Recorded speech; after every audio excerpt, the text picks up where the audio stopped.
Наближава влизането на България в еврозоната и какво трябва да направиш, за да се подготвиш? Тук идва лесната част.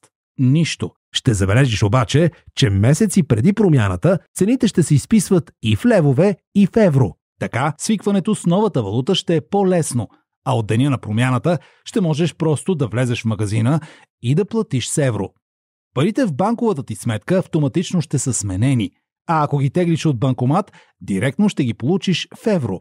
Заплатите и пенсиите също ще постъпват в евро. А ако ти останат хартиени левове и стотинки, няма проблем. През първия месец ще можеш да ги ползваш навсякъде, а като ресто ще получаваш в евро. През следващите 6 месеца ще можеш да ги обмениш във всички банкови и определени пощенски клонове без такси. А БНБ ще продължи да изкупува левовете срещу евро неограничено и безплатно. И всичко това ще става по познатия ни курс.